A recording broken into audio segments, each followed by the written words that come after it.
The chalk scraped against the wool blend of Dante Russo's trousers. A dry, irritating sound that vibrated straight through to his skin. He stood perfectly still on the velvet-covered pedestal, staring straight ahead into the gilded mirror. The reflection staring back at him belonged to a man who had successfully sanitized his own brutality. The suit was charcoal, cut close to the ribs to hide the bulk of the leather shoulder holster he refused to take off. Even for fittings. Dante, for God's sake, stop shifting. Julian's voice drifted from the plush leather sofa behind him, smooth as aged whiskey and twice as cutting. Dante's fiancée didn't look up from his phone, his manicured thumb swiping through what was likely a dozen last-minute wedding crises. Julian Kensington was beautiful in the way a frozen lake was beautiful, glassy, perfect, and hiding depths that would drown you if you cracked the surface. His dark hair was swept back from a sharp forehead, his jaw cut with the precision of a Renaissance sculpture. The photographer needs the final seating chart by noon, Julian continued, his tone carrying that particular edge of impatience that suggested he was speaking to a particularly slow child. And my father is asking why you haven't signed the port access agreements yet. He's starting to think you're having second thoughts. Dante rolled his jaw, feeling the familiar dull ache of a tension headache blooming at the base of his skull. The boutique reeked of lavender oil and stale money, and the alpha in him wanted to tear something apart. Preferably the smug expression off Julian's face.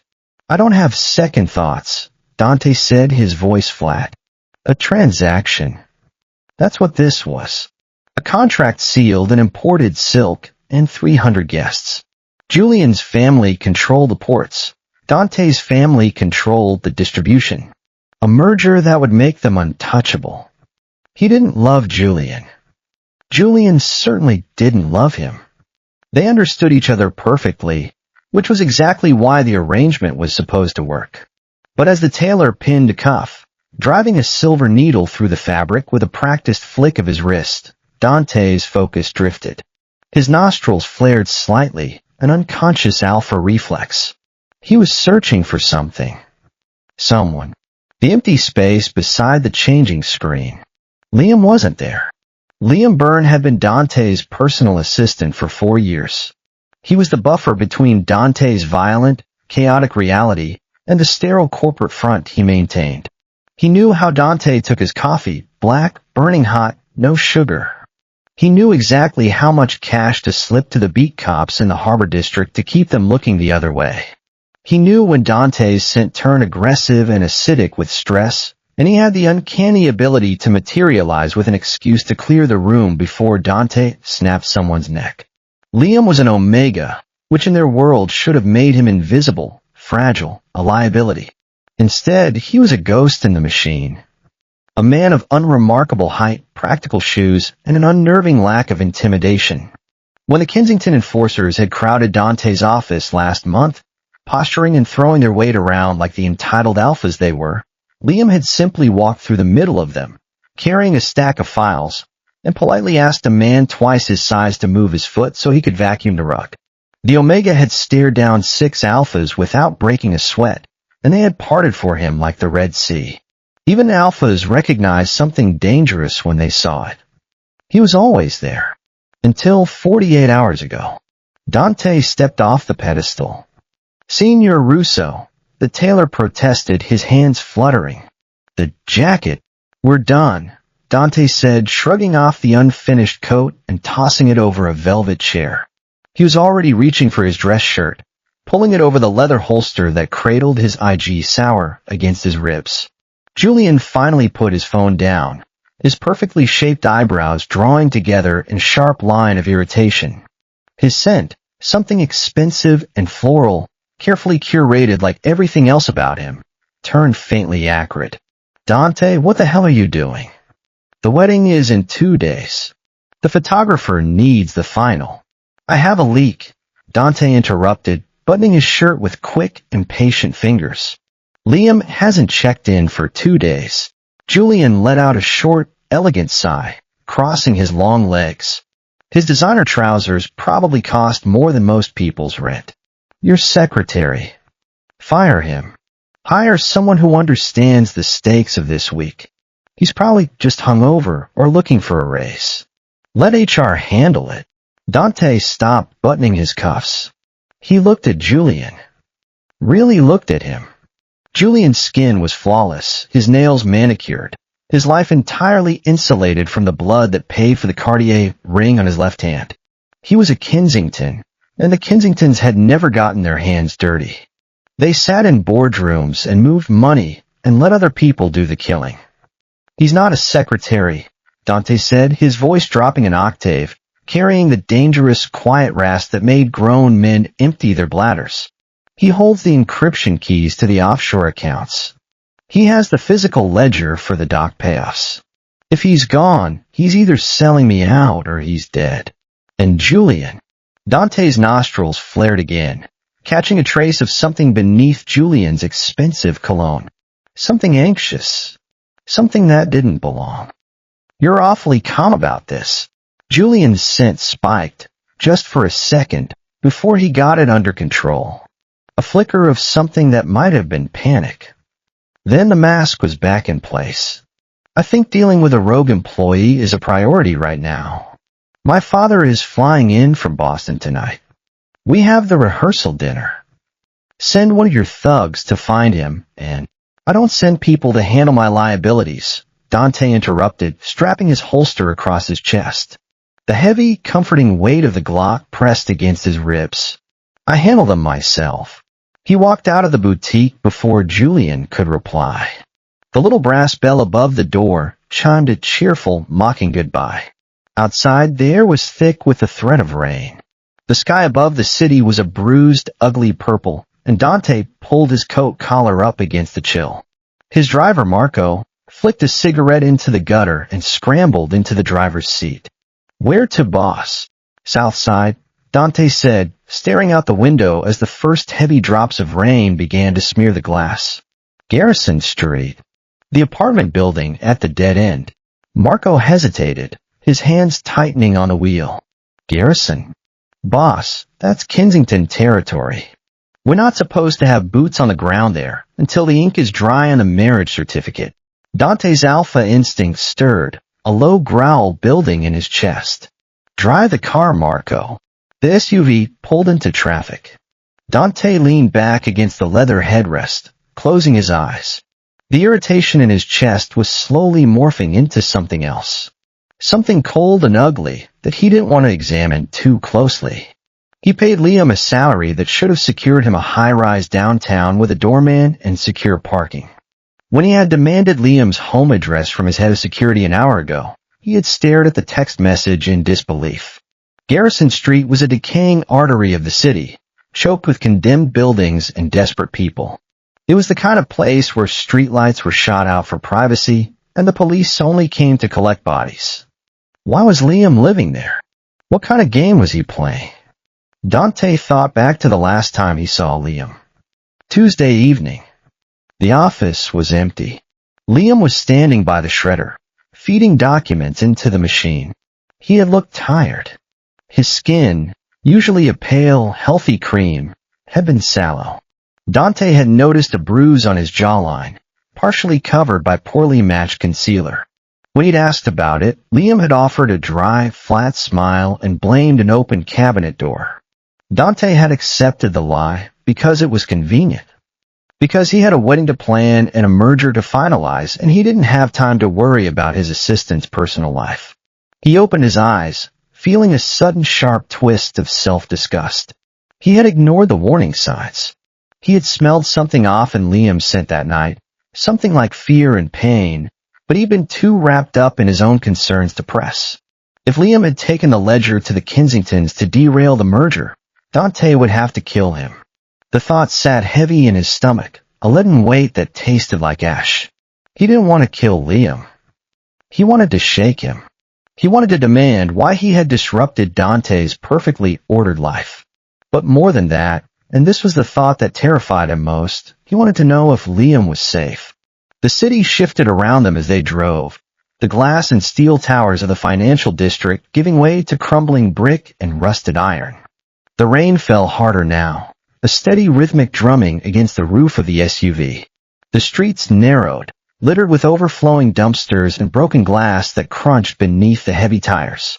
"Pull over here," Dante ordered as they approached a row of four-story brick buildings that looked like they were slouching against one another for support. "I should come with you," Marco offered, putting the car in park and reaching for the door handle. "Stay with the car. Keep the engine running." Dante stepped out into the rain. The cold water immediately soaked through the shoulders of his coat. He didn't run. He walked with deliberate, heavy steps toward the entrance of the building. There was no buzzer. The glass in the front door had been smashed out and temporarily patched with a sheet of warped plywood. He pushed the door open. The hinges screamed in protest. The stench hit him the second he crossed the threshold. It was a suffocating cocktail of boiled cabbage, stale cigarette smoke, and the sharp chemical tang of bleach trying and failing to mask the scent of cat urine. The hallway was narrow. The walls painted a sickly institutional green that was peeling away in long dry strips. A single fluorescent tube flickered on the ceiling, buzzing like an angry hornet. Dante's hand instinctively brushed against the lapel of his coat, feeling the hard outline of his gun. He moved silently up the stairs. The wooden steps groaned in protest under his weight, but he was light on his feet for a man his size. Years of training. Years of violence. He passed the second floor, then the third. The sound of life bled through the thin walls, a baby crying relentlessly, a muffled, tinny dialogue from a game show on a cheap television, an argument in a language he didn't recognize. It was a world of survival, raw and unpolished. The exact opposite of the world he had just left. The exact opposite of Julian. He reached the fourth floor. Apartment 4B. The door was heavy, solid oak that looked out of place in the dilapidated building, though the wood was deeply scratched near the lock. Dante reached out, turning the brass knob. It didn't catch. The latch was completely broken, the metal casing splintered. He pushed the door open, drawing his weapon in one fluid, practice motion. He stepped inside, sweeping the room with the barrel of the gun. The apartment was freezing. Colder inside than out in the rain. No heat. Dante stood in the entryway, blinking against the gloom. The shades were pulled down over the single window, casting the room in a heavy gray twilight. He lowered the gun slightly, his brow furrowing. There was no furniture. None. The living room was an empty expanse of scuffed hardwood floor. No couch, no television, no rugs. The only object in the room was a cheap folding table pushed against the far wall. On it sat a bulky, outdated laptop, a stack of heavily encrypted external hard drives, and a neat, meticulously organized row of manila folders. His folders. The syndicate's business. Where was Liam's life? Where was the money Dante paid him? "Liam," he called out. His voice sounded too loud in the hollow space, harsh and intrusive. No answer. Only the sound of the rain lashing against the glass. Dante moved further into the apartment. He checked the tiny galley kitchen. The refrigerator was unplugged, the door hanging open to reveal empty wire shelves. The sink was dry. He turned down the short hallway toward the bedroom and the bathroom. That's when he saw it. Smears of dark, rusty brown on the linoleum floor. Not splatters. Drags. The dragging marks of someone who couldn't lift their own weight. The metallic scent of copper, sharp and heavy, cut through the damp cold of the apartment. But beneath it, so faint he almost missed it. Liam's scent. Omega. Warmth and rain, and something sweet underneath, like honey and chamomile. Dante had caught traces of it in the office for years, always carefully muted by scent blockers and suppressants. Liam had never let his true scent show. Omegas in their world couldn't afford to. It was a liability. But now, in this cold, empty apartment, that familiar scent was laced with something else. Fear. Pain. Blood. Dante's pulse kicked against his throat. He followed the trail. It led to the half-open bathroom door. He pushed it wide. The hinges didn't creak. Liam was sitting on a floor, wedged in a narrow space between the chipped porcelain bathtub and the toilet. He was illuminated by a single bare bulb hanging from a wire above the sink. He wasn't dead, but he looked like he was trying to be. He was wearing an oversized gray t-shirt, completely soaked through with sweat and dark, blossoming stains of blood. His bare legs were splayed out in front of him, and a thick, bloody towel was wadded up and pressed hard against his left thigh. His head lolled to the side against the bathtub. His skin was the color of old parchment, gray and translucent, stretched tight over the bones of his face. The bruise Dante had seen on Tuesday was now a massive, ugly sprawl of purple and yellow covering half his face. His lower lip was split. His dark hair, always so carefully styled, was a tangled mat against his forehead. He wasn't holding a phone. He wasn't holding Dante's ledger to sell to the Kensingtons. He was holding a curved needle, threaded with thick black nylon. His hands were shaking so violently he couldn't find the grip to push it through his own skin. Dante froze.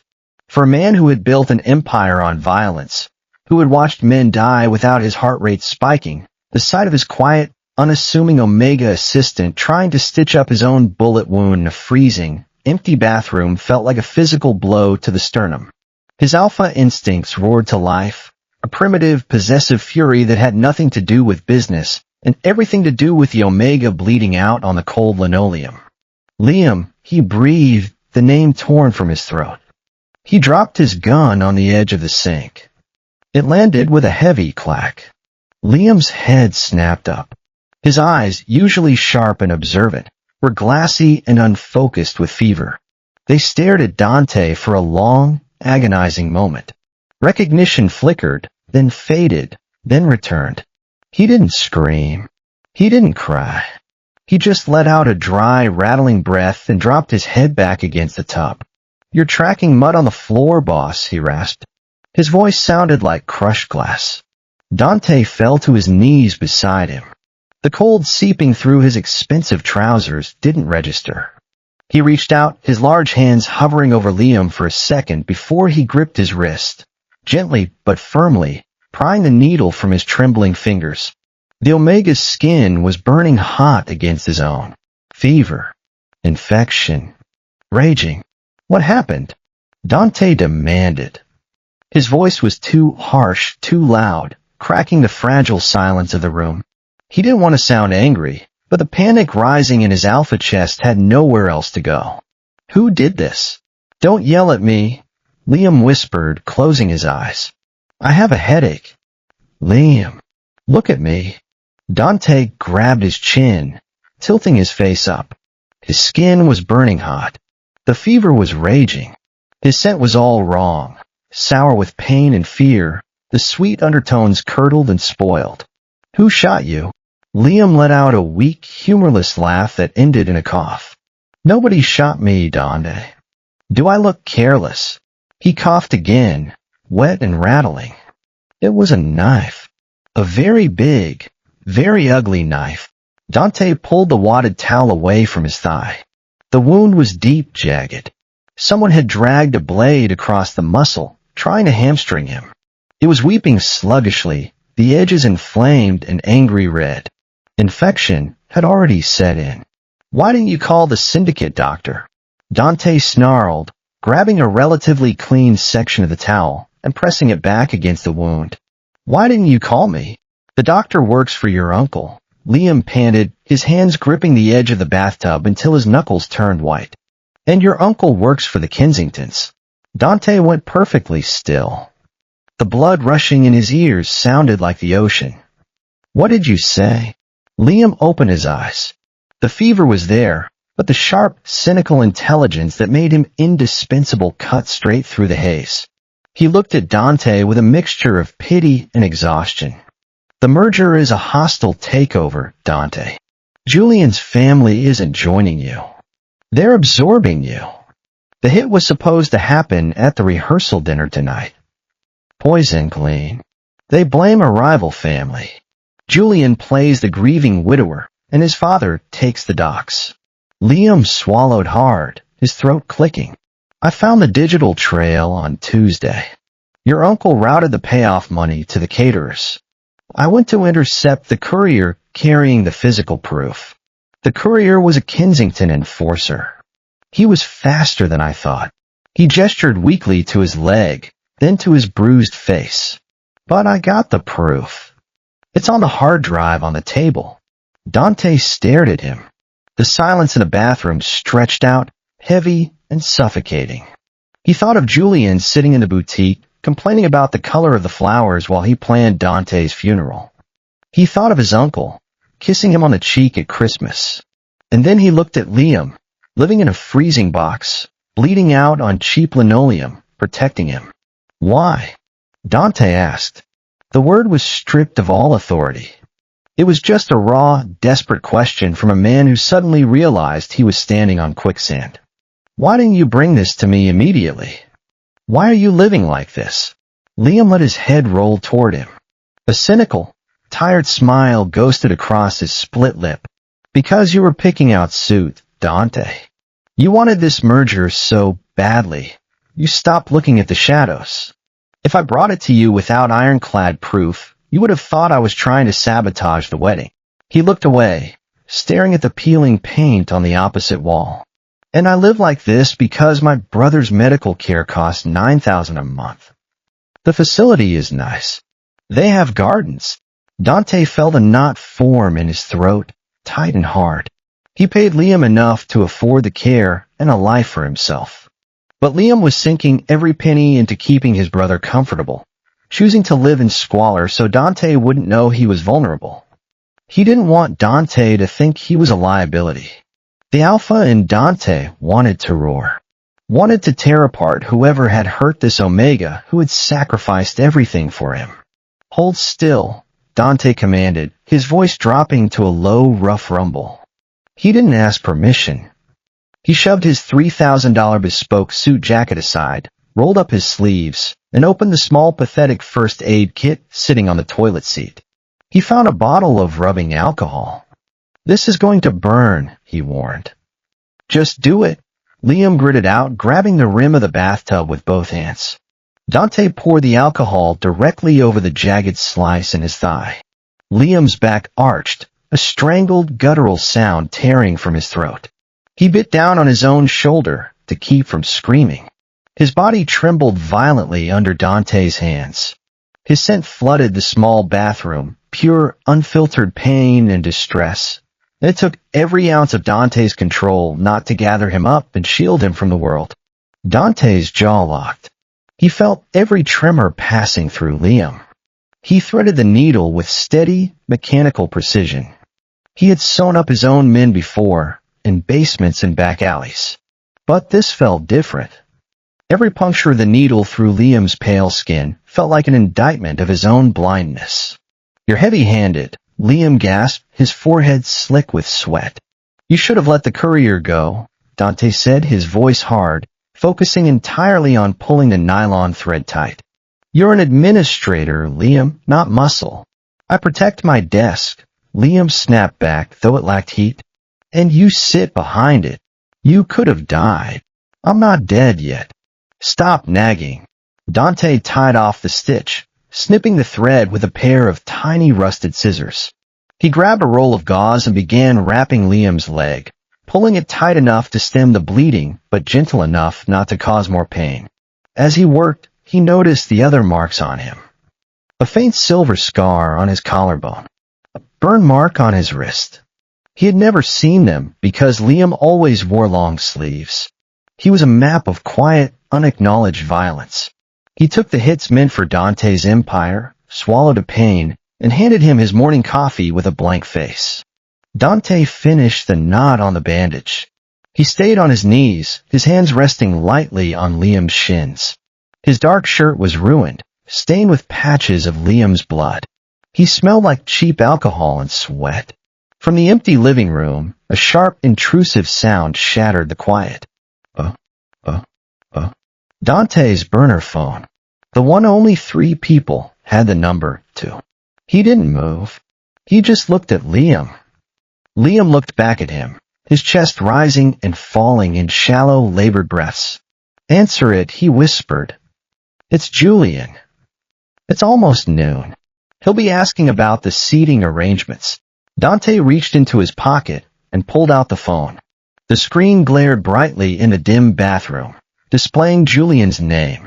He hit accept, putting the phone to his ear, but keeping his eyes locked on Liam. "Where are you?" Julian's voice was tinny, sharp, and impatient. "Marco said you went to the south side."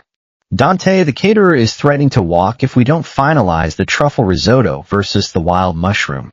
Dante stared at the blood on his hands.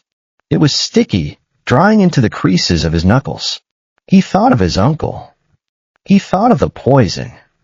He thought of Liam, bleeding out to save him. "Julian," Dante said. His voice was terrifyingly calm. It was the voice he used right before a room caught fire. "What? And don't use that tone with me. I am trying to hold this event together while you chase a runaway, secretary. Listen to me carefully," Dante said, watching Liam's heavy eyelids flutter as the fever pulled at him. "There is no risotto. There is no rehearsal dinner. The wedding is canceled." Silence on the other end of the line. A long, stretching void. "Excuse me?" Julian finally hissed, the facade cracking. "You cannot cancel this wedding, Dante. Do you understand what my father will do?" "This isn't a merger," Dante corrected softly. "It's a hostile takeover. And your father is going to find out very shortly that the Russo ports are closed to him. Tell him the courier he sent on Tuesday was sloppy. Tell him my secretary send his regards. Dante, do not call this number again. If I see your uncle or your father in my city by nightfall, I will sink them in the harbor." He didn't wait for Julian's response. He crushed the phone in his hand, feeling the cheap plastic screen spiderweb and crack under his grip before tossing it into the dry bathtub. He turned his attention back to Liam. Liam was smiling. It was a terrible, bloody, exhausted smile, but it was genuine. "You ruined the suit," he murmured, his eyes finally sliding shut. "I hated the suit," Dante said. He didn't hesitate this time. He slid one arm under Liam's knees and the other behind his back, ignoring his weak groan of protest.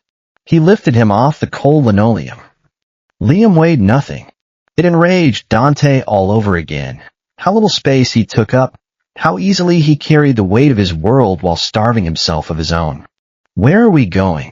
Liam mumbled, his head falling against Dante's chest. "To my house," Dante said, carrying him out of the bathroom, past the empty, freezing living room and out the splintered wooden door. "To my doctor. And then, Liam, you're going to tell me exactly how we are going to tear the Kensington Syndicate down to the studs." Liam didn't answer. He had finally passed out against Dante's shoulder, his blood soaking into the ruined silk of his shirt. Dante walked down the dark, smelling stairwell, his boots kicking aside broken glass. He was walking away from his wedding. He was walking into a war. And for the first time in months, as he held the Omega who had bled to keep him breathing, Dante felt entirely awake. The ride to the estate was a masterclass in suffocating silence. The black SUV tore through the slick, rain-battered streets, taking corners with a reckless speed that threw Liam's unconscious body against Dante's chest. He didn't adjust him. He just clamped his arm tighter around his shoulders, his jaw locked so hard his molars ground together. His alpha instincts were screaming. The Omega in his arms was hurt, vulnerable, slipping away, and every cell in Dante's body demanded he fix it. Demanded he find whoever had done this and make them pay. The heavy iron gates of his compound parted, and Marco slammed the brakes outside the front portico before the vehicle had even fully stopped. "Get Victor," Dante snapped, kicking his door open. "I want him in the East Wing guest room." 3 minutes ago. Marco didn't waste time nodding. He sprinted toward the security annex. Dante carried Liam through the cavernous foyer of his home. His boots left dark, muddy prints across the imported marble, but the pristine, curated perfection of the house only made him nauseous. The air smelled of beeswax and expensive air filters. It felt sterile. Dead. He hauled Liam up the sweeping staircase, the Omega's head lolling against his ruined shirt. The metallic stench of his blood clashed violently with the faint scent of lemon polish.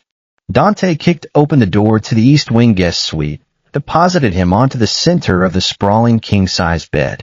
The stark white duvet instantly began to absorb the dark red fluid seeping from his hastily bandaged thigh. Victor, the syndicate's private physician, arrived breathless 2 minutes later. He carried a heavy leather medical bag and smelled faintly of expensive gin and breath mints. Dante, what? Victor started, stopping dead at the foot of the bed. He took in the blood, the dirt, the bruised and emaciated Omega lying on the Egyptian cotton. Is that Liam Byrne? Fix him, Dante ordered. He backed away from the bed, his hands hanging uselessly at his sides. The adrenaline was receding, leaving a cold, jagged hollow in his chest. Victor didn't ask more questions. He stripped off his jacket, snapped a pair of latex gloves, and went to work. Dante stood by the tall, arched window, listening to the rain hammer against the glass. He refused to look away, forcing himself to watch as Victor cut away the blood-soaked gray t-shirt and the crude bandages. His core temperature is 103, Victor muttered, hooking a bag of clear fluid to an 4-pole he dragged from the closet. He expertly found a vein in the crook of Liam's elbow. Dehydration, severe exhaustion. The wound is nasty, Donnie. Whoever did this twisted the blade before they pulled it out. You did a decent job stopping the bleed, but the infection is already racing through his bloodstream. Dante crossed his arms. The damp, clinging silk of his shirt felt like a second skin. Will he keep the leg? Yes, provided his heart doesn't give out from the fever first. Victor began flushing the wound with a harsh, chemical-smelling antiseptic. Liam didn't twitch. He was completely under. Victor paused, frowning. He lifted Liam's wrist, exposing the faint silver scar Dante had noticed earlier. Then he pulled down the collar of the ruined t-shirt, revealing another scar, this one older, pink and puckered, directly over his scent gland. These are old, Victor said, his voice carefully neutral. But they're significant. This isn't just a knife wound, Dante. Someone's been hurting this Omega for a long time. Dante felt something cold and violent unfurl in his chest. He never said anything. Of course he didn't. He's an Omega in your world. Showing weakness is a death sentence. Victor began preparing a second 4-bag, this one a darker amber color. I'm putting him on heavy antibiotics and a nutrient drip. His immune system is completely depleted. It's like he's been running on fumes and black coffee for a year. The words felt like a physical strike. Dante looked at Liam's collarbones, sharp and protruding beneath the harsh overhead light. He thought about the catered lunches he expensed to his office, the heavy, rich meals he ate while Liam sat at his desk outside his door, quietly organizing his empire. He had never once asked if Liam had eaten. He assumed he took care of himself. He assumed his money insulated him from hardship. He had assumed wrong. Pump him full of whatever antibiotics you have, Dante said, his voice flat, devoid of the tremor he felt in his hands. If he needs a transfusion, take it from me. I'm negative. Victor paused, looking over his shoulder. The doctor's eyes were sharp, evaluating. Dante Romano did not bleed for his employees. He bled his enemies. But Victor merely nodded, turning back to his patient.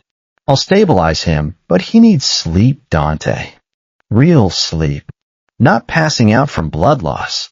There was a heavy knock on the bedroom door. Marco stood in the frame, holding the stack of encrypted hard drives and the manila folders he had retrieved from the squalid apartment on Garrison Street. Put them in my study, Dante told him. Marco hesitated, glancing at Liam's motionless form on the bed. Boss, the phones are melting down. Julian's father just landed at the private airstrip, and your Uncle Carlo is asking why the rehearsal dinner at the restaurant was abruptly canceled by security. He wants a face-to-face. Dante looked away from the bed. Guilt, the jarring realization of his own failures, crystallized instantly into a cold, focused rage. Tell Carlo, I'll meet him. Tell him to come here. The study smelled of aged leather, rain, and the sharp tang of gun oil. Dante sat behind his massive mahogany desk, a rag in one hand and the disassembled slide of his Glock in the other. He wiped down the springs with mechanical, rhythmic precision. The encrypted hard drive sat in a neat stack next to his elbow, an impenetrable brick wall holding the secrets of his impending demise. He had tried the standard syndicate bypass codes. Nothing worked. Liam had locked them down with an algorithm he couldn't crack. Down the hall, the house was entirely silent save for the ticking of the grandfather clock in the foyer. It was 3 a.m. He slapped the slide back onto the frame of the gun, racking it once. The sharp metallic clack echoed off the vaulted ceiling. He shoved the weapon into his shoulder holster. A soft, dragging sound caught his attention. It wasn't the heavy tread of his guards. It was a friction sound. Fabric against hardwood. Dante stood up, his hand dropping instinctively toward his chest. He moved silently to the door of the study and pulled it open. Liam was leaning heavily against the door frame of the guest room at the end of the hall. He was a ghost. He wore one of Dante's oversized black button-down shirts, which Victor had clearly found in his closet and put on him after cleaning him up. It fell to his mid-thigh, swimming on his frail frame. His left leg was heavily bandaged, a thick brace locking his knee straight. His right hand gripped the aluminum pole of the force stand, using it as a makeshift crutch. He looked absolutely wrecked. His face was a mottled canvas of purples and sickly yellows. His hair was a damp, tangled mess against his neck. But his eyes, staring down the long-shadowed hallway at Dante, were violently awake. "Get back in bed," Dante ordered. His voice was a low rumble, carrying across the polished floors. Liam didn't listen. He never really did, Dante realized. He just managed Dante's demands in a way that made him think he was in control. He took a step forward, dragging his stiff leg. The wheels of the 4 poles squeaked softly. Dante swore under his breath and closed the distance in 5 long strides. He stopped right in front of Liam, his hands hovering, unsure where to grab him that wouldn't cause him pain. "I said get back in bed, Liam." "You're bleeding through the dressing." "I heard cars," Liam rasped. His voice was thin, completely ruined by dehydration. "Gravel crunching." "You sent Marco out." "Marco is pulling the guards from the harbor and redirecting them to the perimeter of this estate." "No." "Bed." "You can't read the drives," Liam said, ignoring his command entirely. He leaned his weight onto the 4-pole, his knuckles white. He tilted his head back to look up at Dante, and despite everything, the fever, the exhaustion, the pain, there was a spark of defiance in his eyes. "You don't have the encryption key. You're flying blind, Dante." Dante stared down at him. The scent of Victor's sharp antiseptic lingered on Liam's skin, mixed with a faint, underlying smell that was purely him. Something like dry paper and rain. But beneath that, Dante's alpha instincts caught something else. Something that made his chest tighten. Liam's scent was calling to him. Even through the pain, the infection, the exhaustion, the Omega's biology was reaching out, seeking comfort, seeking protection, seeking its alpha. And Dante, despite everything, wanted to answer. "I can handle my uncle and the Kensingtons without a spreadsheet." "No, you can't." Liam fired back, a spark of genuine irritation finally breaking through his exhaustion. Carlo didn't just route the caterer's money. He gave them the layout of the South Armory. He gave them the shift rotations for your personal detail. If you go to war tonight without knowing exactly what he sold them, they will slaughter your men. His chest heaved. The effort of speaking was draining the little color he had left in his face. He swayed dangerously on his good leg. Dante caught him by the waist. His large hands splayed flat across the soft cotton of his shirt, pulling him flush against his chest. Liam gasped a short, sharp intake of breath, his hands flying up to grip Dante's forearms. Neither of them moved. The physical contact was jarring. For 4 years, they had existed in a sterile professional orbit, never touching, never crossing the line of the desk. Now Liam was pressed against him, burning with fever, his heart hammering against Dante's ribs like a trapped bird. He felt impossibly small. Yet he was holding the entire weight of Dante's survival in his bruised head. "Let me go," Liam muttered, looking down at his chest, refusing to meet his eyes. "You're going to fall." "I'm going to the study," he corrected, his voice tight with a strange, defensive panic. "I need my laptop." "You need a hospital." Dante shifted his grip, fully intending to pick him up again. Liam's hands tightened on his arms, his short nails digging into Dante's skin. "Dante, please." The words stopped him. Liam never said please. He organized. He executed. He informed. He didn't beg. Dante finally looked at his face, really looked at the raw, unfiltered terror pooling in his dark eyes. It wasn't fear of the Kensingtons. It was fear of being useless. Liam had starved himself and lived in squalor to prove he could handle his burdens alone. Being helpless, being carried, terrified him more than a bullet. Dante slowly released his grip on Liam's waist, though he kept his hands close. 1 hour, he compromised, his voice dropping to a gravelly whisper. "You give me the keys. You show me the drops. And then I am sedating you myself." Liam offered a ragged, bloody smirk. "Deal." The heavy leather of Dante's desk chair swallowed Liam. Dante had wheeled it around to the front of the desk, refusing to let him walk the extra 5 feet behind it. He dragged a heavy wooden stool over for his injured leg, propping it up carefully. Liam didn't wait for him to finish hovering. He pulled the laptop toward him, his fingers flying across the keys. The movement was jerky, uncoordinated from the fever and the lingering effects of whatever painkillers Victor had pumped into his fore, but his muscle memory was flawless. Dante stood directly behind his chair, his hands resting on the high leather back. He watched the screen boot up, watched lines of code scroll past as Liam bypassed the first layer of security on the hard drive. "You're shaking," Dante observed quietly. "Caffeine withdrawal," Liam lied. His teeth were chattering. Dante turned and walked to the small wet bar in the corner of the study. He poured a finger of aged whiskey into a crystal glass, walked back, and set it on the desk next to his trackpad. "Drink it. It'll open your blood vessels. Help with a chill." Liam eyed the amber liquid suspiciously, then picked it up with a trembling hand and threw it back in one gulp. He coughed violently, his face twisting as the burn hit his empty stomach. But a faint flush of color crept into his pale cheeks a moment later. "Better." "Disgusting," he croaked, setting the glass down. "Okay. I'm in." The screen flickered, revealing a massive, heavily indexed spreadsheet. It was a digital map of Dante's ruin. Filtered by the last 30 days, Dante ordered, leaning closer. His chest brushed the back of Liam's chair. Liam tapped the trackpad. The list truncated. "Here." Carlo initiated 7 transfers from the shell company that handles the dock tariffs. Small amounts under the radar.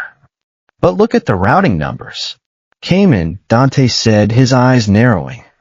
"Julian's father's preferred bank." "Exactly. But it's not just money, Dante. Look at the attached files." Liam clicked on a small paperclip icon next to a transaction dated from Tuesday morning, the day he had disappeared. A blueprint filled the screen. It was the Russo shipping warehouse on Pier 4.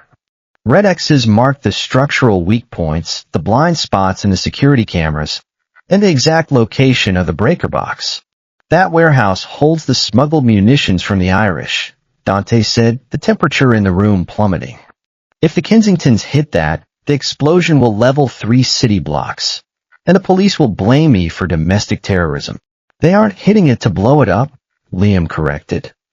His fingers flew over the keys again, bringing up an intercepted email, heavily encrypted but broken down into plain text.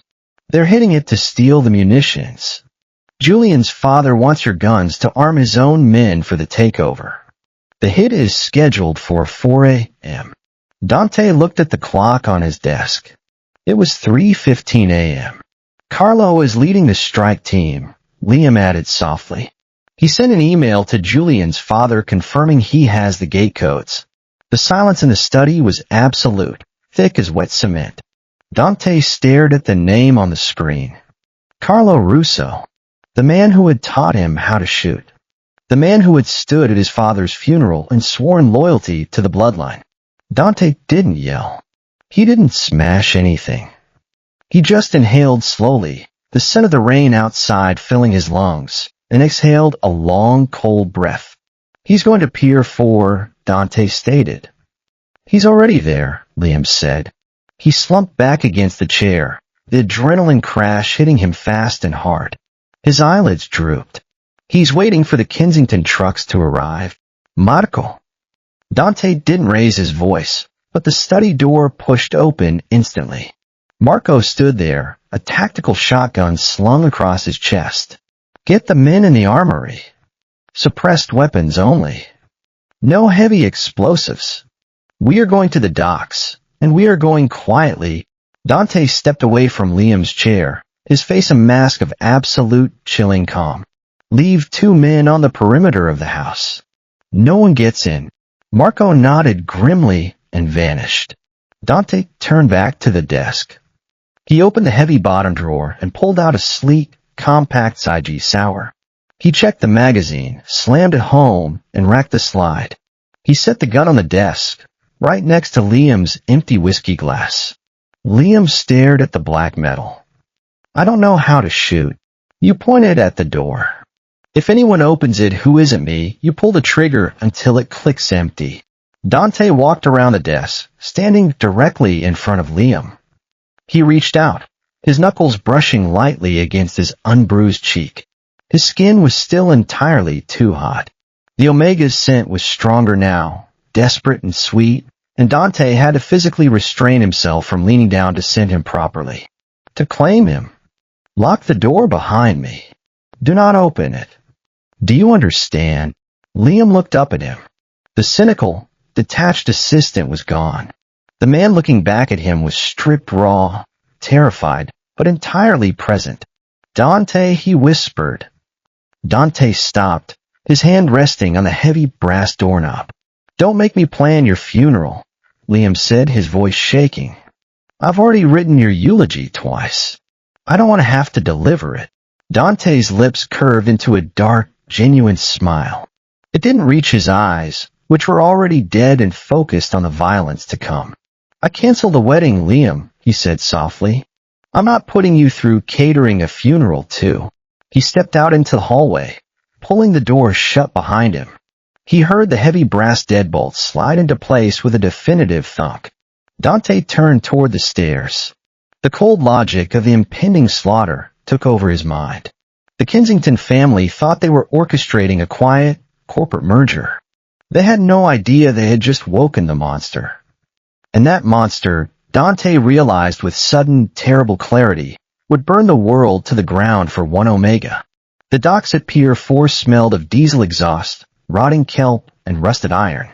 The rain had slowed to a persistent, freezing drizzle, leaving the world slick and coated in a greasy sheen. Dante stepped out of the black SUV, his boots hitting the cracked asphalt without a sound. He didn't slam the door. He just pushed it until the latch clicked. Marco fell in beside him, carrying the suppressed tactical shotgun at a low ready. Out of the shadows of the stacked shipping containers, 6 more of Dante's men materialized. They were dressed in flat black, their faces obscured by the collars of their wet jackets. Nobody spoke. They had memorized the blueprints Liam had pulled. They knew the blind spots. They knew the angles. 3 trucks approaching from the south access road, Marco whispered, pressing an earpiece deeper into his ear. Heavy suspensions. They're empty. Ready to load the crates. Cut the power to the halogen towers, Dante said, his voice entirely devoid of inflection. When the trucks kill their engines, we move. No survivors on the Kensington side. I want a complete blackout. A heavy metallic clunk echoed across the yard as the main breaker was thrown. The towering yellow security lights died instantly, plunging the pier into an aggressive, suffocating darkness. The only illumination came from the sickly orange glow of the city's skyline bouncing off the low-hanging clouds. Dante unholstered his IV. The The metal was ice cold against his palm. He walked forward, sliding between two towering stacks of red and blue shipping containers. The air grew tighter. He could hear the low, throaty hum of the Kensington box trucks rolling through the main gate, their headlights cutting the darkness like knives. They were arrogant.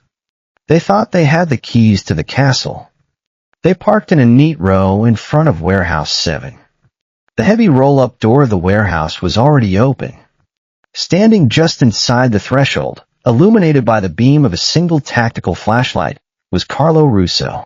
Dante stopped.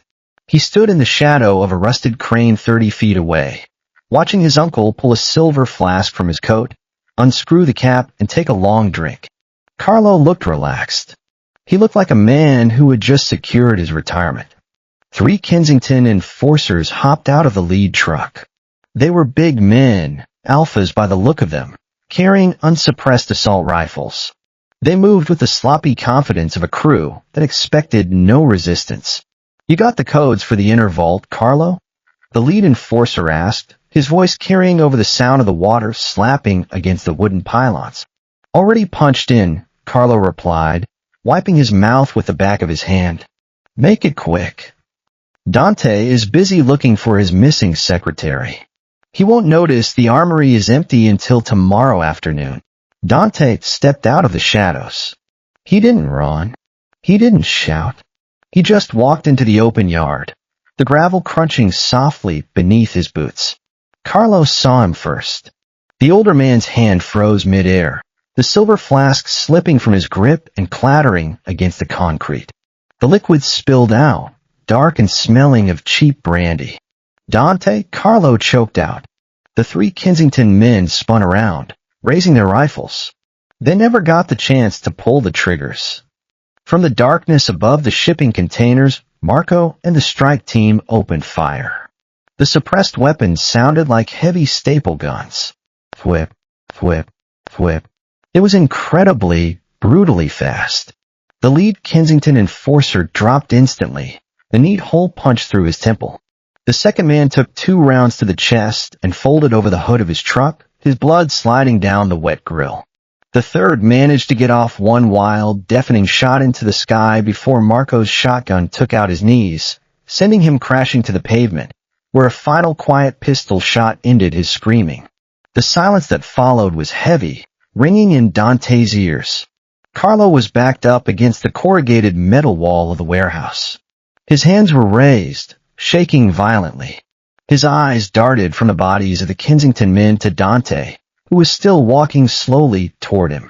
"Dante, wait," Carlo pleaded, his voice cracked. The confident swagger vanished into pure, unfiltered panic. "It's not what you think. They forced me. Julian's father, he threatened my daughters. He said he would kill your cousins if I didn't give him the warehouse." Dante stopped 10 feet away. He looked at the man who had bought him his first bicycle. He looked at the man who had poured whiskey on his father's grave. "You don't have daughters, Carlo," Dante said quietly. "You have 2 ex-wives who hate you and a gambling debt at the Bellagio that maxed out at $3 million on Monday." Carlo's mouth opened, but no sound came out. The lie had died in his throat. "You sold my life and the lives of my men to cover a bad streak at the baccarat table." Dante continued, his voice flat and cold. "You used the Kensington Courier to hide the paper trail, but you were sloppy. My assistant found you." "A secretary?" Carlo spat, a desperate, ugly sneer twisting his face as he realized begging wouldn't work. "You're going to burn your own blood for a glorified typist? He's an omega, Donnie. He's nothing. Liam is the reason you're still alive long enough to hear this," Dante said. "He's the one who kept the books that let me trace the money. He's the one who bled to warn me. And he's the one who showed me that you were never family. You were just a liability I hadn't disposed of yet." Dante raised Haiji, locking his elbow. "I'm about to fix that. The Kensingtons will kill you," Carlo gasped. "You don't have the resources to fight them alone. You need the wedding. I don't need anything," Dante interrupted. "I have Liam. And unlike you, he's never betrayed me. He squeezed the trigger. The gun barked twice. 2 centimeters. Carlo hit the concrete, sliding down the corrugated metal wall, leaving a wide dark smear behind him. He gasped once, a wet rattling sound, and then his eyes glazed over, staring up at the rain. Dante lowered the gun. The smell of burnt gunpowder mixed with the salt water. He stood over the body for a long minute, letting the cold rain wash over his face, soaking into his hair. "Boss," Marco said quietly, stepping up beside him. "The trucks are secure. No one else is coming. Load the bodies into the back of the Kensington trucks," Dante ordered, turning his back on his uncle. "Drive them to the airstrip.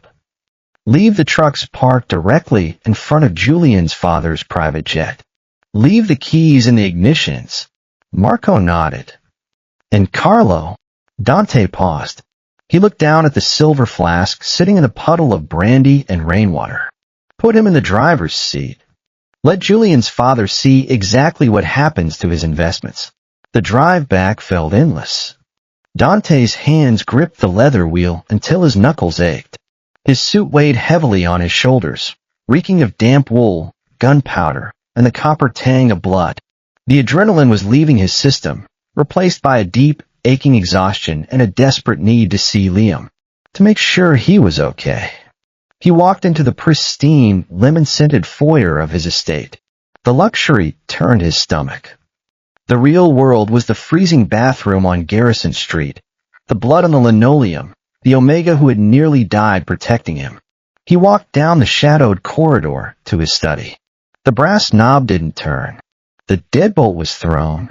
He leaned his forehead against the cool wood, a tight knot forming in his throat. "Liam," he said softly. A heavy wooden stool scraped across the floorboards inside. The deadbolt snicked back. The door cracked open, revealing Liam's dark, exhausted eye. The door swung wide. Liam was slumped against the frame, swallowed by Dante's oversized black shirt. In his right hand, dangling toward the floor, was his IG sour. His finger rested flat outside the trigger guard, but his grip on the metal was white-knuckled. Dante stepped inside, kicking the door shut. He reached out, gently wrapping his large hand around the barrel of the gun, easing it from Liam's rigid fingers. He engaged the safety and tossed it onto the sofa. "You didn't shoot me," Dante noted, his voice rough. "You knocked," Liam whispered, scanning his ruined shirt, the dark stains on his cuffs. "Did you?" "Carlo is dead. The Kensingtons leave tomorrow." Liam closed his eyes. The tension snapping in his shoulders took his balance with it.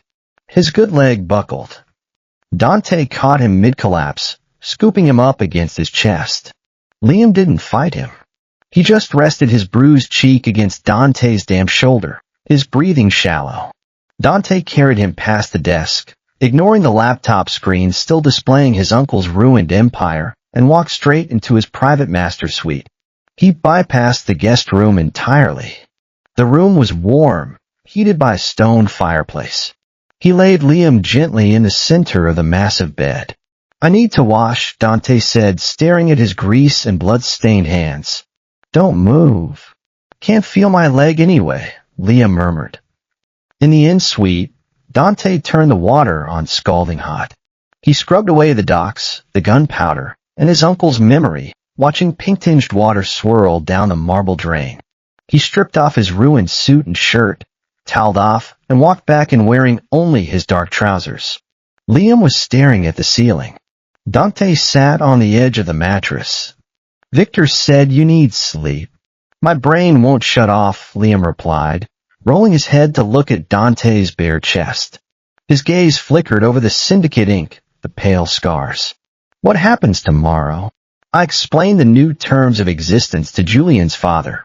"Julian was a strategic alliance," Liam said, his voice thin but stubborn. "If you cut the Kensingtons off, you lose 20% of your gross margin." Dante let out a harsh, disbelieving laugh. He leaned over, bracing his hands on a mattress beside Liam's shoulders. The fever heat still radiated off his skin. "I just dismantled a hostile takeover, executed my own blood, and carried you out of a slum. And you are quoting gross margins at me." Someone has to keep the books balanced. I was blind without you. Dante's voice dropped, the professional distance they had meticulously maintained for 4 years vanishing. He brushed his thumb gently against Liam's jawline. Your brother's facility is fully funded through my private trust. The apartment on Garrison Street is done. Marco is packing your things, and then he's burning that building to the ground. Liam's lips parted. You can't just mandate my life. I just did. Dante leaned closer, the scent of rain and soap clinging to his skin. The Omega's scent was stronger now, sweeter, and his alpha instincts were roaring. You bled for me. You're never going back to a desk outside my door. You were staying in this room. Liam swallowed hard. I'm your assistant. No? Dante's voice was barely a whisper, the desperate need in his chest settling into a cold, possessive certainty. You're my partner. My Omega. And if anyone ever looks at you sideways again, I will tear their eyes out. Liam stared at him. The man who had orchestrated a slaughter, who had executed his own uncle, was looking at him like he anchored him to the earth. Dante, Liam breathed. His scent spiked, flooding the room with warmth and honey, and Dante's control snapped. He closed the distance between them, his mouth crashing against Liam's. It wasn't gentle. It was desperate and possessive, acclaiming. Liam gasped into his mouth, his hands flying up to grip Dante's shoulders, and Dante took the opportunity to deepen the kiss, his tongue sliding against Liam's. When they finally broke apart, both of them breathless, Dante pressed his forehead against Liam's. You're mine, he growled. Say it. I'm yours, Liam whispered, and the word sent a thrill of pure alpha satisfaction through Dante's veins. He pulled back just enough to look at the Omega beneath him. Liam's scent was stronger than ever, sweet and inviting, and Dante could feel the warmth of his body through the thin cotton of the shirt. Your scent, Liam said, his voice husky. It's different. Stronger. Alpha, Dante murmured, pressing his nose against Liam's throat, inhaling the rich, sweet scent. I'm not holding back anymore. Can you feel it? Liam shivered. Yes. It's overwhelming. Dante pulled back, looking down at him. Tell me if it's too much. I won't hurt you. Liam's eyes darkened with something that might have been desire. You won't hurt me. I trust you. The words hit Dante like a physical blow.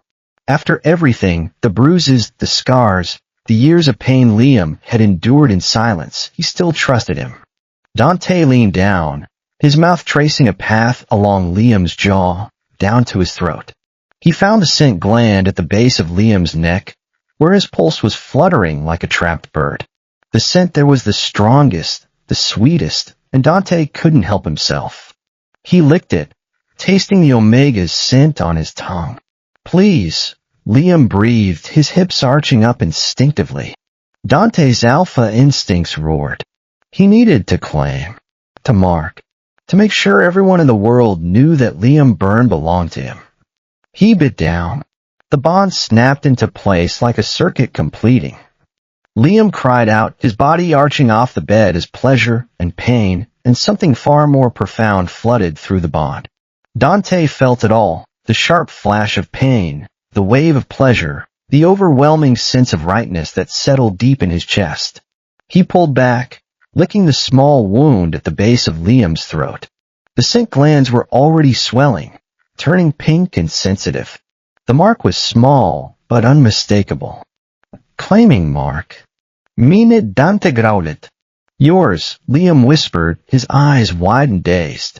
Dante pulled him into his arms, arranging them both on the massive bed. He wrapped his body around Liam's smaller form, tucking the Omega's head beneath his chin. The bond hummed between them, warm and alive. I'm staying here, Dante said. I'm not leaving you alone again. Dante, Liam murmured, his voice already thick with exhaustion.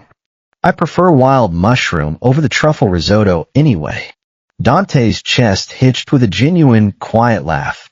I'll remember that. He pulled the dark linen sheets over Liam's shoulders and held him close, feeling his breathing even out as sleep finally claimed him. The fever was still there, but it was fading. The worst was over. For the first time in years, Dante felt something he had forgotten was possible. Peace. The sunlight cut through the tall windows of the master suite like a physical blade, bright and uncompromising. Dante was already awake. He stood by the window, wearing a fresh white shirt, the sleeves rolled up to his elbows. A cup of black coffee in one hand, a newly activated burner phone in the other. It was 8 a.m. The phone vibrated against his palm. The caller ID was a Boston area code. Dante took a slow sip of his coffee, the bitter heat coating his tongue. He hit accept and brought the phone to his ear. Russo, Julian's father's voice boomed through the speaker. It wasn't the smooth, arrogant tone of a patriarch planning a hostile takeover. It was tight. It was the sound of a man who had just looked into the back of a box truck and seen his own mortality. "What have you done?" "I returned your property, Richard." Dante's voice was smooth, carrying no malice, only absolute authority. "I hope the flight back to Boston was comfortable." "You murdered Carlo. You slaughtered my men. This is an act of war." "This is an eviction notice," Dante corrected. He turned, looking at the bed. Liam was still asleep, his breathing deep and even. The fever had finally broken during the night. The dark bruising on his face was stark against the white pillows, a violent reminder of the price he had paid. Dante's eyes hardened. "Listen to me very carefully, Richard. The merger is dead. Julian is entirely free to pursue other arrangements. But if your syndicate attempts to move product through my ports, if your trucks cross the city line, or if I so much as smell one of your enforcers in my territory, I won't send the bodies back next time. I will bring them to your front door myself. You arrogant son of a bitch. You can't run the shipping lines without my capital. You'll bleed out in 6 months. I have better accountants than you think," Dante said, his gaze fixed softly on Liam. "Do not call me again." He hung up and dropped the phone into his pocket. From the bed, there was a soft rustle of linen. Liam shifted, wincing slightly as the movement pulled at the stitches in his thigh. He opened his eyes, blinking against the harsh morning light. He looked around the massive, unfamiliar room, his gaze finally landing on Dante. "Did you shoot the phone?" he asked, his voice raspy with sleep. Dante walked over to the nightstand, setting his coffee cup down. "I handled Richard." Liam slowly pushed himself up, bracing his back against the headboard.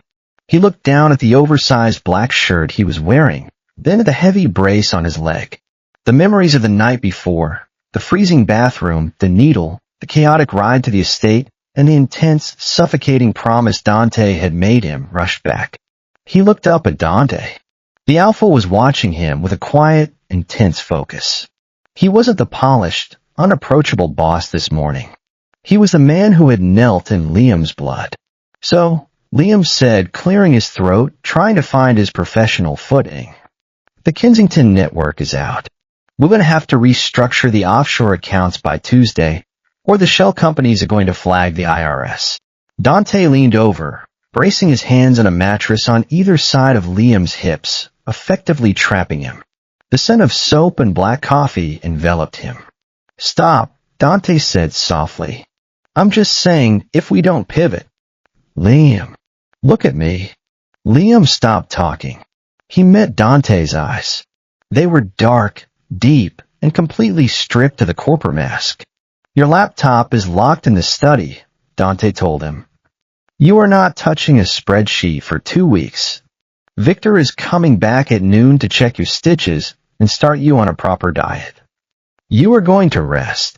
"I don't do well with resting," Liam muttered, a faint flush creeping into his pale cheeks at his proximity. "I'm going to get bored. Then I will entertain you." Dante's voice dropped to a low, rough register that sent a sudden shiver down Liam's spine. "But you are not working. You are healing." Liam looked at the heavy gold watch on Dante's wrist, then at the faint silver scars on his knuckles. He had spent 4 years organizing this man's life, anticipating his needs, cleaning up his messes. He had thought he was invisible to him. He had thought he was just a ghost in the machine. But the bond between them hummed with quiet intensity, a constant reminder that everything had changed. He raised his hand, his fingers trembling slightly, and rested his palm flat against the center of Dante's chest, right over his heart. He could feel the steady, powerful rhythm of it beneath his crisp shirt. "You canceled a multi-million-dollar wedding for me," he said quietly. "You killed your uncle for me." "Why?" Dante's hand came up to cover his, pressing his palm tighter against his chest. "Because you're worth more than all of it. Because you bled for me when you had no reason to.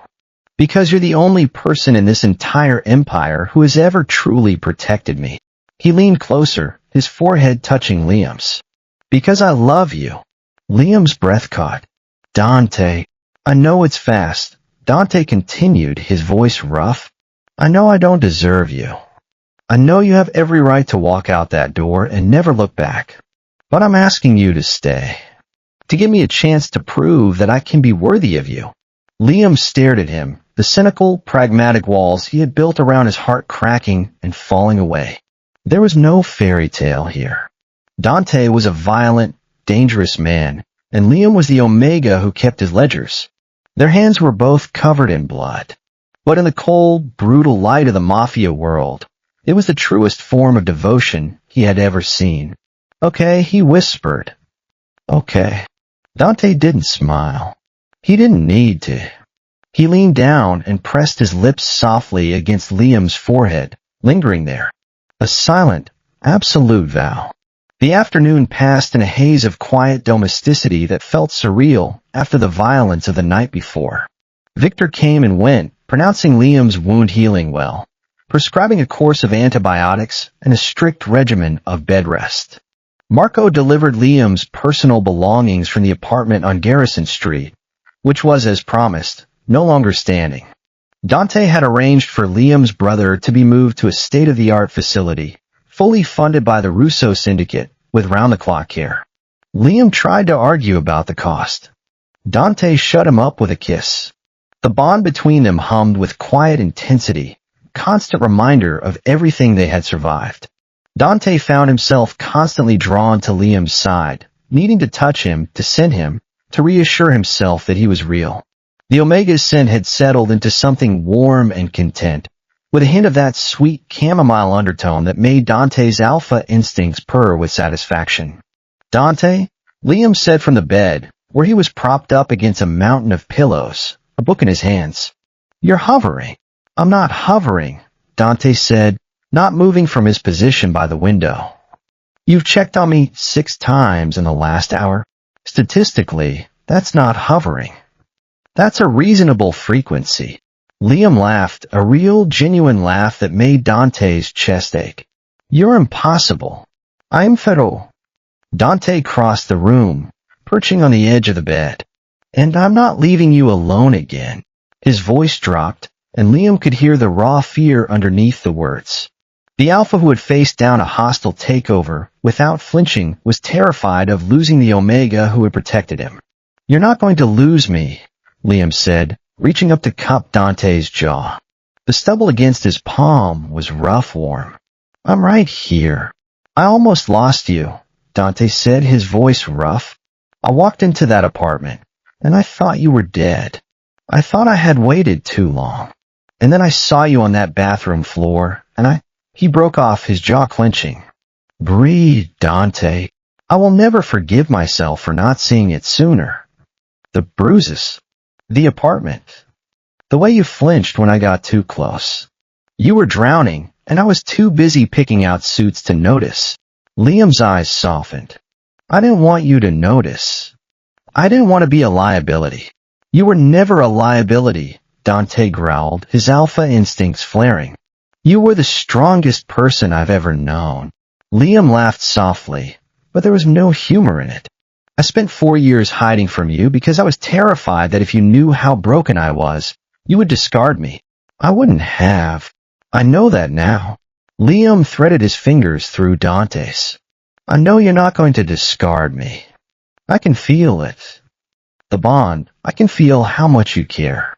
It's overwhelming." Dante pulled him closer, burying his face in Liam's hair. "Good. I want it to be overwhelming." I want you to know exactly how much you mean to me." The days that followed were filled with small, quiet moments that built the foundation of something new. Dante personally oversaw every detail of Liam's recovery, from his meals to his physical therapy to the nightly ritual of changing his bandages. He was relentless, infuriating, and utterly devoted, and Liam found himself falling deeper in love with every passing hour. When the bond finally settled, Liam's heat cycle came crashing down on him with the force of a freight train. Victor had warned them it would happen. The claiming mark had triggered Liam's dormant heat hormones, and with his body finally recovering from the infection, the heat cycle had arrived in earnest. Liam woke in the middle of the night, burning with a fever that had nothing to do with infection, his body screaming for his alpha. "I can't do this," Liam gasped, his hand shaking as he gripped Dante's shoulders. "It's too much. I can't." "Yes, you can." Dante's voice was steady, grounded, his hands on Liam's trembling body. "You're okay. I've got you. You don't have to do this. I can handle it alone. Stop," Dante said, cutting him off. "You don't handle anything alone anymore. That's not how this works." The weeks that followed were a blur of passion and tenderness, Dante's alpha instincts driving him to care for Liam with an intensity that bordered on obsessive. He was there for every moment of the heat, holding him, loving him, proving with every touch that he would never abandon him. When it was over, Liam collapsed against Dante's chest, exhausted and utterly content. "I love you," he whispered, the words barely audible. "I love you so much it scares me." Dante pulled him closer, pressing a kiss to his forehead. "Good. That's exactly how I feel." 3 months later, the Russo Empire had been restructured and strengthened, its borders impenetrable. The Kensingtons had retreated to Boston, nursing their wounds and their pride. Dante had appointed a new head of security, someone he trusted implicitly, and Marco had been promoted to second in command. But the most significant change had nothing to do with business. Liam was sitting in Dante's study, going over accounts with a kind of meticulous attention to detail that made Dante's head spin. He was still thin, still bore the faint scars of his ordeal, but the shadows under his eyes had faded, replaced by a quiet contentment. His scent was different now, warmer, sweeter, and if anyone got close enough to notice, there was a faint, subtle undertone that indicated a bonded omega. Claim. Protected. Sloan from PR called. Liam said, not looking up from his laptop. "She wants to do an interview about the syndicate's community outreach programs." "I told her you'd take a meeting." "I have no interest in community outreach," Dante said flatly. "It's good PR, and you know it. The perception of the syndicate matters. You can't just rely on fear forever." Dante sighed, rubbing his temples. "I didn't fall in love with you so you could micromanage my public image. You fell in love with me because I micromanaged your public image," Liam corrected, a small smile playing on his lips. "If I didn't keep you from alienating the city council every other week, you'd have a rebellion on your hands. Are you calling me insufferable? I'm calling you very lucky to have me." Dante crossed the room in 3 strides, leaning over the desk to capture Liam's mouth in a kiss. "I am lucky," he murmured against his lips. "And I'm insufferable. We're both right. That sounds healthy." Liam's eyes were soft as he looked up at Dante. "I don't say this enough, but thank you. For everything. For saving me. For being you." "You don't need to thank me," Dante said. "You'd have done the same for me." "I know," Liam said. "That's the point." Dante pulled him into his arms, holding him close. The bond between them hummed with warmth and contentment, a constant reminder that they had survived the storm and come out stronger on the other side. The game was over. The desk was gone. Liam was no longer the assistant in the shadows. He was the Omega who had saved the Alpha's empire. And Dante Russo was never going to let him fall again.